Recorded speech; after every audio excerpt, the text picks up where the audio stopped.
Hello friends, வாங்க இன்றைக்கி நம்ம ஒரு டேஸ்ட்டான தேங்காய் உப்புட்டு தான் எப்படி செய்கிறதுன்னு பார்க்க போகிறோம். இதுக்கு தேவையான பொருள் மைதா 1 கப்பு, ஒரு தேங்காவை துருவி வச்சுக்கலாம், முந்திரி, ஏலக்காய், வெள்ளை எள்ளு, பொட்டுக்கடலையை இந்த மாதிரி கொரகொரப்பாக அரைச்சி எடுத்து வச்சுருக்கோம். தேவையான அளவு சர்க்கரை, நெய். இப்போது மைதாவில் பேக்கிங் சோடா ஒரு பிஞ்சும் சால்ட் ஒரு பிஞ்சும் சேர்த்து தண்ணி ஊற்றி சப்பாத்தி மாவு பதத்துக்கு பிசைஞ்சு எடுத்துக்கலாம்.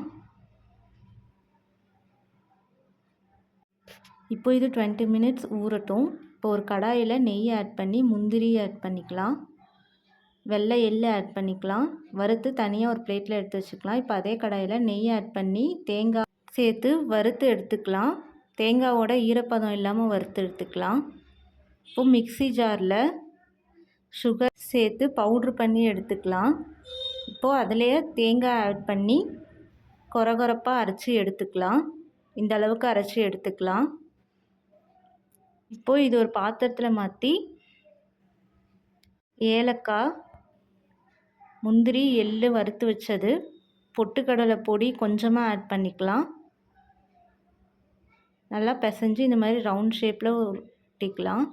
இப்போ மைதா மாவு ஊறிடுச்சு. அதை தேய்ச்சி இந்த பூரணத்தை நடுவில் வச்சு இந்த மாதிரி எடுத்துக்கலாம். தோசைக்கல்லில் வச்சு இந்த மாதிரி தட்டிக்கலாம்.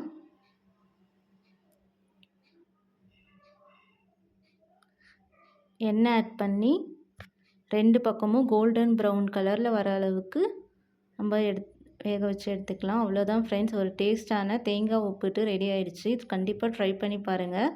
பாய் பாய் ஃப்ரெண்ட்ஸ்.